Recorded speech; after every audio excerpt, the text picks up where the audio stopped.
Hello, my friend. How are you? Are you a singer? If you've ever been presented with that question and struggled to find an answer, listen up. Uh, because the question is often a loaded question, and I myself find it difficult to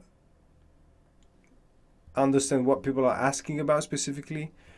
Um, Take this from me. You are a singer. If you've sang anything as little as happy birthday to somebody, you are a singer. You might not be a professional singer, or you might not be a singer who sings particularly well, but you are a singer. And yes, everybody is a singer as far as I'm concerned.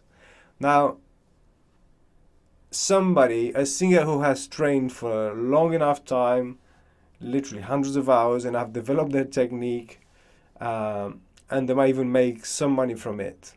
I would call that person a vocalist, just to distinguish from anybody else.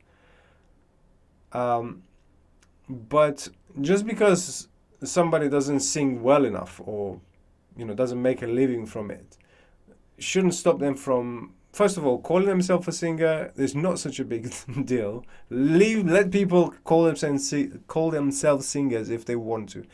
But more importantly, just to sing and admit to other people that they do sing, because it's such a joyous thing to do. It's one of the most joyous things somebody can do in this life, and it's such a pity that just not allowing themselves to call themselves a singer sometimes actually stops people from doing it.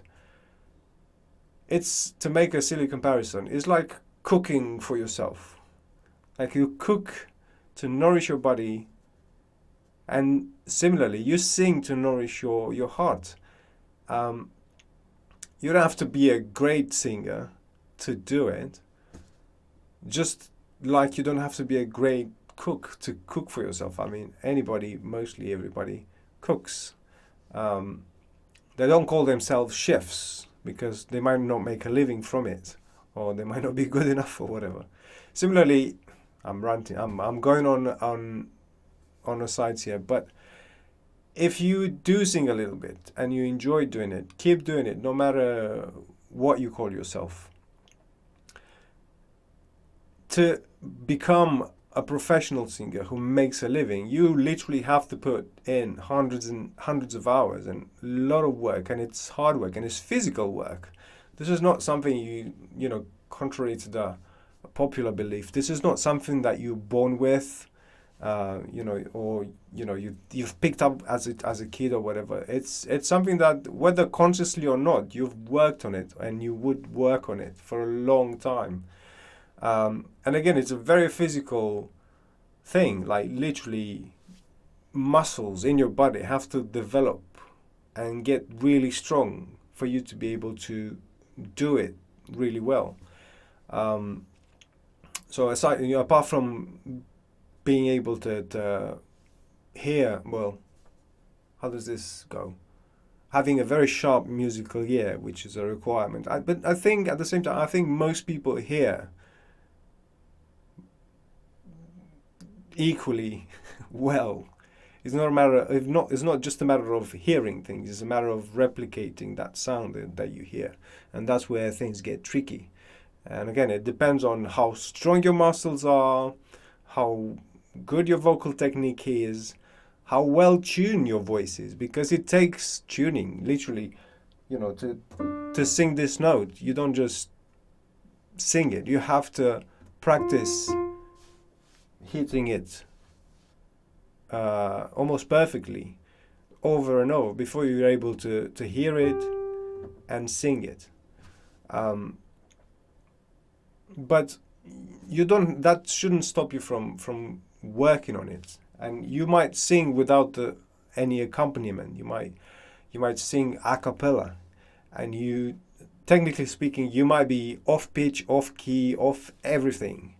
You'd still be able to work on your skill, because when you sing a melody, the melody doesn't necessarily follow exact pitching. Rather, it follows distances between pitches, which can be done without any accompaniment. Obviously, when you come together with other people who might play something, an instrument, or maybe you accompany yourself, then things get a little bit trickier. That's why you have to tune your voice. But you can do it outside this whole thing and still work on it and still enjoy it, most of all. So yeah, if anybody asks you whether you're a singer or not, say yes. And if anything, say I'm a hobby singer. If you're really shy about the whole thing. But definitely call yourself a singer and definitely work on it if you enjoy it. And there's loads of places where you can go and you're allowed to sing badly, like sing-alongs and karaoke nights and that sort of thing. You're allowed. You're literally, like, it almost makes it better, as in more fun, more enjoyable to sing badly, because nobody really cares that much. And if people, turn their noses, it's their problem.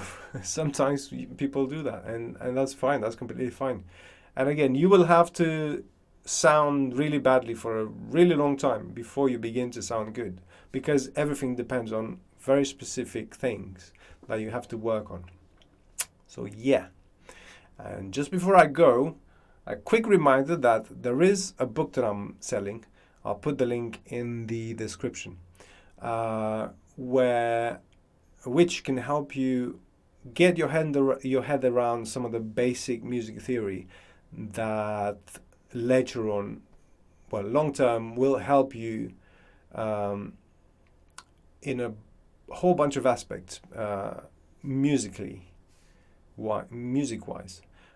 singing included. I think it's very important for anyone who's doing anything music related to be to familiarize oneself with music theory. And this can get you some basic stuff. So yeah.